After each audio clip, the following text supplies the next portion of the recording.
ಮೂರನೇ ಅಧ್ಯಾಯದ 23ನೇ ಶ್ಲೋಕ.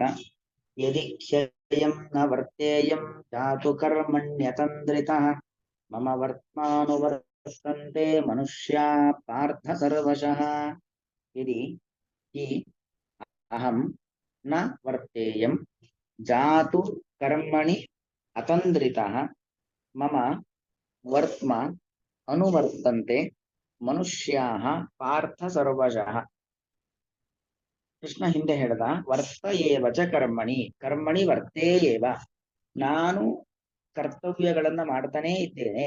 ಅನೇಕ ಅವತಾರಗಳನ್ನ ಮಾಡಿ ಅಲ್ಲಿ ನೂರಾರು ರೀತಿಯ ಸಾವಿರಾರು ರೀತಿಯಾಗಿರ್ತಕ್ಕಂಥ ಕೆಲಸಗಳನ್ನ ಮಾಡ್ತಾನೆ ಇದ್ದೇನೆ. ಯಾಕೆ ಮಾಡ್ಬೇಕು ಅಂತ ಹೇಳಿದ್ರೆ, ಒಂದು ವೇಳೆ ನಾನು ಕೆಲಸಗಳನ್ನ ಮಾಡಿಲ್ಲ ಅಂತ ಆದ್ರೆ, ನಾನು ಇಷ್ಟೆಲ್ಲ ಅವತಾರಗಳನ್ನು ತೆಗೆದುಕೊಂಡು ಅಲ್ಲಿ ಸಾತ್ವಿಕ ಕರ್ಮಗಳನ್ನ ಮಾಡುವುದು, ಸಜ್ಜನರನ್ನ ಸಂರಕ್ಷಣೆ ಮಾಡುವಂಥದ್ದು, ದುರ್ಜನರನ್ನ ನಾಶ ಮಾಡುವಂಥದ್ದು, ಈ ಎಲ್ಲಾ ಕೆಲಸಗಳನ್ನ ಮಾಡದೆ ಹೋಗಿದ್ರೆ, ಯದಿ ಹಿ ಅಹಂ ಕರ್ಮಣಿ ಅತಂದ್ರಿತಃ ನ ವರ್ತೇಯಂ. ತಂದ್ರ ಅಂದ್ರೆ ಏನು? ಸೋಮಾರಿತನ, ಆಲಸ್ಯ. ಅಯ್ಯೋ ಬೇಡಪ್ಪ ಅನ್ಸತ್ತೆ, ಈ ಕೆಲಸ ಇವತ್ತೇ ಮಾಡ್ಬೇಕಾ, ನಾಳೆ ಮಾಡಿದ್ರಾಯ್ತು, ನಾಡ್ದು ಮಾಡಿದ್ರಾಯ್ತು, ಆ ತರ ಒಂದು ಜಾಡ್ಯ, ಅದಕ್ಕೆ ತಂದ್ರ ಅಂತ ಕರೆಯುವಂಥದ್ದು. ಸೋಮಾರಿತನ, ಜಾಡ್ಯತನ ಅಂತಾರಲ್ಲ, ಅದು ತಂದ್ರ. ಅದಿಲ್ಲದೇನೆ ಕೃಷ್ಣ ಯಾವ ಕೆಲಸವನ್ನು ಬಾಕಿ ಉಳಿಸೋದು ಅಂತಿಲ್ಲ. ಅಲ್ಲೇನೋ ತೊಂದರೆ ಆಯ್ತು ಅಂದ್ರೆ ತಕ್ಷಣದಲ್ಲಿ ಭಗವಂತ ಬಂದಾಯ್ತು, ತೊಂದರೆ ಪರಿಹಾರ ಮಾಡಿ ಆಯ್ತು. ಉತ್ತರ ದೇವಿಯ ಗರ್ಭದಲ್ಲಿ ಪರೀಕ್ಷಿತ್ ರಾಜ ಅಶ್ವತ್ಥಾಮಾಚಾರ್ಯರು ಬ್ರಹ್ಮಾಸ್ತ್ರವನ್ನ ಬಿಟ್ರು. ಬ್ರಹ್ಮಾಸ್ತ್ರವನ್ನ ಬಿಟ್ಟು ಆ ಮಗುವನ್ನ ಸಂಹಾರ ಮಾಡ್ಲಿಕ್ಕೆ ಪ್ರಯತ್ನ ಪಟ್ರು.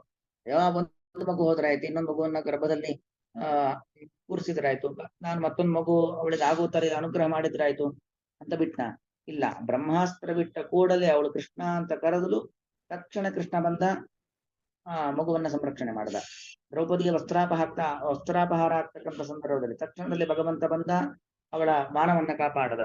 ಹೀಗೆ ಅಷ್ಟು ಚುರುಕುತನದಿಂದ, ಯಾವುದೇ ರೀತಿಯಲ್ಲೂ ಕೂಡ ಆಲಸ್ಯಾದಿಗಳು ಇಲ್ಲದೇನೆ, ಅತಂದ್ರಿತ ತಂದ್ರ ಇಲ್ಲದೇನೆ, ಆಲಸ್ಯಾದಿಗಳು ಇಲ್ಲದೇನೆ ಭಗವಂತ ಏನು ಮಾಡಿದ್ದಾನೆ, ಅವನ ಕರ್ಮಗಳಲ್ಲಿ ತೊಡಗಿಕೊಂಡಿದ್ದಾನೆ.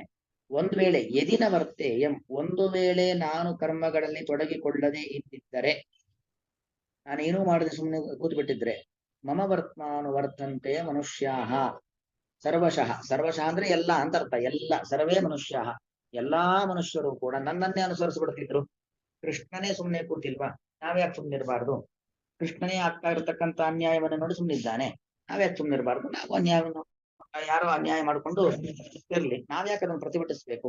ನಾವು ಸುಮ್ಮನೆ ಕೂತು ಬಿಡೋಣ ಅಂತ ನಾವು ಕೂಡ ಸುಮ್ಮನೆ ಕೂತು ಬಿಡ್ಬೋದು. ಈಗ ರಾಮ ಏನ್ ಮಾಡುತ್ತ, ರಾಮ ಆ ಸೀತೆಯನ್ನ ಅಪಹಾರ ಮಾಡಿರ್ತಕ್ಕಂಥ ಸಂದರ್ಭದಲ್ಲಿ ಹುಡ್ಕೊಂಡು ಹೋದ. ರಾವಣನ ಜೊತೆಗೆ ಯುದ್ಧವನ್ನ ಮಾಡಿ ಸೀತೆಯನ್ನು ಬಿಡಿಸ್ಕೊಂಡು ಬಂದ. ವಸ್ತುತಃ ರಾಜಾನ ಬಹುವಲ್ಲಭಾಹ, ರಾಜರಿಗೆ ಬಹುಪತ್ನಿಯರು. ಈಗಾಗಲೇ ರಾಮ ಅಯೋಧ್ಯೆಯಲ್ಲಿ ಪಟ್ಟಾಭಿಷಿಕ್ತನಾಗಿ ಅನೇಕ ವರ್ಷಗಳೆಲ್ಲ ಆಗಿರತ್ತೆ. ಇವು ವನವಾಸ ಹೋದಾಗ ಆಗಿರುವಂಥದ್ದು. ಅದು ಮುಂದೆ ಅವನಿಗೆ ರಾಜ್ಯ ಸಿಗುವಂಥದ್ದು ತೀರ್ಮಾನ ಆಗಿರತ್ತೆ.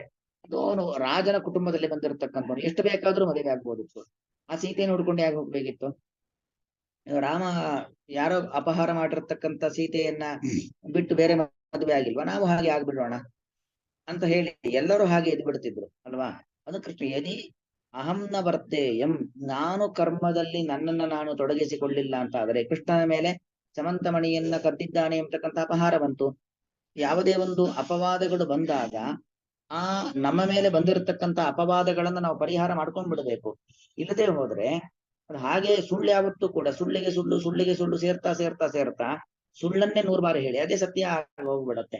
ಅದಕ್ಕೋಸ್ಕರವಾಗಿ ಬಂದಿರತಕ್ಕಂಥ ಅಪವಾದವನ್ನ ಪರಿಹಾರ ಮಾಡತಕ್ಕಂತಹ ಕೆಲಸವನ್ನ ಕೃಷ್ಣ ಮಾಡಿಕೊಂಡ ಅಲ್ವಾ? ಹಾಗೆ ಕೃಷ್ಣ ಕರ್ಮದಲ್ಲಿ ತೊಡಗಿಕೊಂಡಿದ್ದಾನೆ. ಒಂದು ವೇಳೆ ಕೃಷ್ಣ ಕರ್ಮದಲ್ಲಿ ತೊಡಗಿಕೊಳ್ಳದೆ ಹೋಗಿದ್ದಿದ್ರೆ, ಮಮ ವರ್ತ್ಮ ಅನುವರ್ತಂತೆ, ವರ್ತ್ಮ ಅಂದ್ರೆ ದಾರಿ ಅಂತ, ನನ್ನ ದಾರಿಯನ್ನ ಸರ್ವಶಃ ಮನುಷ್ಯಾಹ ಅಂದ್ರೆ ಸರ್ವೇ ಮನುಷ್ಯಾಹ ಅಂತ ಅರ್ಥ. ಎಲ್ಲಾ ಮನುಷ್ಯರು ಕೂಡ ಅನುವರ್ತಂತೆ, ವರ್ತಂತೆ ಅಂದ್ರೆ ಇದ್ದಾರೆ, ಅನುವರ್ತಂತೆ ಅಂದ್ರೆ ಅನುಸರಿಸುತ್ತಾರೆ ಅಂತ ಅರ್ಥ. ಯಾಕೆ? ಕೃಷ್ಣ ಹೇಳಿದ್ದಾನೆ, ಯದ್ಯದಾಚರತಿ ಶ್ರೇಷ್ಠ ತತ್ತದೇವ ಇತರೋ ಜನಃ. ದೊಡ್ಡವರು ಏನ್ ಮಾಡ್ತಾರೋ ಚಿಕ್ಕವರದನ್ನು ಹಿಂಬಾಲಿಸ್ತಾರೆ. ಕೃಷ್ಣ ಜಗತ್ತಿನ ಸ್ವಾಮಿ, ರಾಮ ಜಗತ್ತಿನ ಸ್ವಾಮಿ, ಅವನೇನ್ ಮಾಡಿದ್ದಾನೋ ನಾವು ಅದನ್ನೇ ಮಾಡೋಣ ಅಂತ ಹೇಳಿ ಎಲ್ಲಾ ಮನುಷ್ಯರ ವರ್ಗರು ಕೂಡ ಸಾಮಾನ್ಯವಾಗಿ ಎಲ್ಲ ಹೇಗಿರ್ತಾರೆ ಅಂದ್ರೆ, ಒಳ್ಳೆಯದನ್ನ ನೋಡಿ ಕಲಿಯೋರು ಅಂತ ಯಾರಿದ್ರು ಬಹಳ ಕಡಿಮೆ. ಕೆಟ್ಟದ್ದನ್ನ ಬೇಗ, ಅವನಲ್ಲಿ 90 ಒಳ್ಳೆಯ ಅಂಶಗಳಿದ್ರೂ ಕೂಡ ಅದನ್ನ ನೋಡಿ ಕಲಿಯೋದಿಲ್ಲ. ಅವನಲ್ಲಿ ಇದ್ದಂತ ಯಾವುದೋ ಒಂದು 10 ಭಾಗ ಕೆಟ್ಟದ್ದನ್ನೇ ಇಟ್ಟುಕೊಂಡು ನಾವು ಹಾಗೆ ಇದ್ಬೇಡ ಅನ್ನೋ ಭಾವನೆಯಿಂದ ಇರ್ತಾರೆ ಅಲ್ವಾ. ಅದಕ್ಕೋಸ್ಕರವಾಗಿ ಕೃಷ್ಣ ಹೇಳ್ತಕ್ಕಂಥದ್ದು, ಒಂದು ಚೂರು ನನ್ನ ಚಾರಿತ್ರಕ್ಕೆ ಧಕ್ಕೆ ಬಾರದಂತೆ ನಾನು ಎಲ್ಲ ಅವತಾರಗಳಲ್ಲೂ ಕೂಡ ನಾನು ಇದ್ದೇನೆ. ಯಾಕಿದ್ದೇನೆ? ನನ್ನನ್ನ ನೋಡಿ ನನ್ನ ಭಕ್ತರು, ನನ್ನ ಅನುಯಾಯಿಗಳು ನನ್ನನ್ನ ಅನುಸರಿಸಬಾರದು.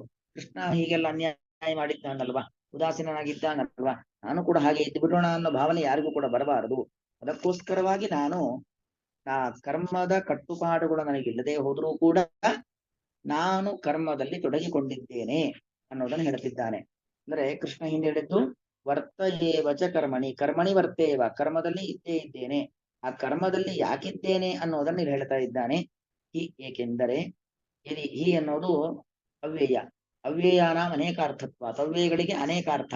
ಇಲ್ಲಿ ಪ್ರಕೃತದಲ್ಲಿ ಅರ್ಥ ಏನು ಅಂತ ಹೇಳಿದ್ರೆ ಕಾರಣ ಅರ್ಥ.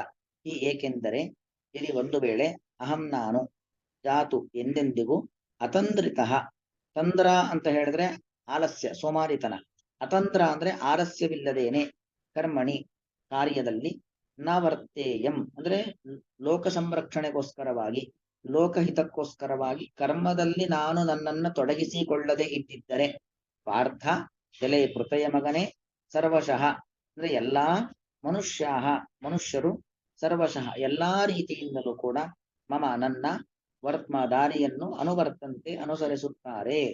ಅಂದ್ರೆ ಎಲ್ಲರೂ ಕೂಡ ನನ್ನನ್ನೇ ಅನುಸರಿಸಿ ಬಿಡುತ್ತಿದ್ದರು.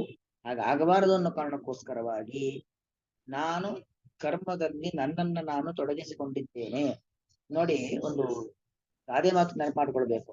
ರಾಮ ನಡೆದಂತೆ ನಡೆ, ಕೃಷ್ಣ ನುಡಿದಂತೆ ನಡೆ.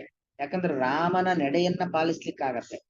ರಾಮ ಈ ತರ ಕೃಷ್ಣನ ರೀತಿಯಲ್ಲಿ ಗೀತಾದಿ ಗ್ರಂಥಗಳನ್ನು ಉಪದೇಶ ಕೊಟ್ಟದ್ದು ಕಡಿಮೆ. ಹಾಗಾಗಿ ರಾಮನ ನಡೆಯನ್ನ ಪಾಲಿಸಬೇಕು. ಕೃಷ್ಣನ ನಡೆಯನ್ನ ಪಾಲಿಸ್ಲಿಕ್ಕಾದ್ರೆ ಪಾಲಿಸಬಹುದು, ಯಾರಿಗಾದ್ರೂ ಆಗತ್ತಾ? ಕೃಷ್ಣನ ನಡೆಯನ್ನ ಪಾಲಿಸ್ಲಿಕ್ಕೆ ಯಾರಿಗೂ ಸಾಧ್ಯವೇ ಇಲ್ಲ. ಹಾಗಾಗಿ ಕೃಷ್ಣ ಒಂದು ವಿಶಿಷ್ಟ ವಿಭೂತಿಯಾಗಿ ಜಗತ್ತಿನ ಮುಂದೆ ಕಂಡುಕೊಂಡವನು. ಕೃಷ್ಣನ ನಡೆಯನ್ನ ಪಾಲಿಸ್ಲಿಕ್ಕೆ ಯಾರಿಗೂ ಆಗೋದಿಲ್ಲ. ಅದು ಕೃಷ್ಣ ಅಷ್ಟೆಲ್ಲ 16,000 ಗಟ್ಟಲೆ ಮದುವೆ ಆಗಿದ್ದ ನಾವು ಆಗೋಣ ಅದೆಲ್ಲ ಹೇಳಲಿಕ್ಕೆ ಆಗೋದಿಲ್ಲ. ಯಾಕೆಂದ್ರೆ ಸಾಧ್ಯವೇ ಇಲ್ಲ ಇರತಕ್ಕಂಥ ಮಾತು. ಕೃಷ್ಣ ಮಾಡಿದ ಯಾವುದೇ ಕ್ರಿಯೆಗಳನ್ನ, ಕೃಷ್ಣ ಬೆಣ್ಣೆ ತುಪ್ಪಗಳನ್ನ ಕದ್ದಿದ್ದಾನೆ, ನಾನು ಕೂಡ ಹೋಗಿ ಬಂಗಾರ ಬೆಳ್ಳಿ ಕದ್ಕೊಂಡು ಬರ್ತೀನಿ, ಅದೆಲ್ಲ ಆಗೋದಿಲ್ಲ.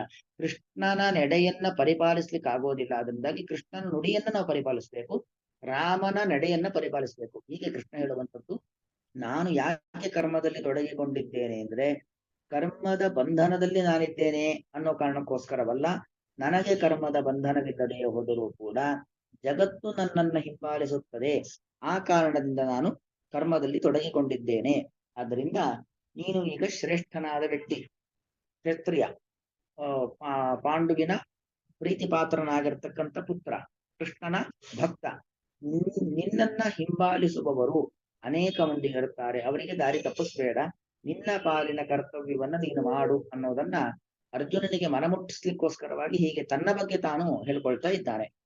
ಯದಿಕ್ಯಯಂ ನ ವರ್ತೇಯಂ ಜಾತು ಕರ್ಮಣ್ಯತಂತ್ರಿತಃ ಮಮ ವರ್ತಮಾನುವರ್ತಂತೆ ಮನುಷ್ಯ ಪಾರ್ಥ ಸರ್ವಶಃ.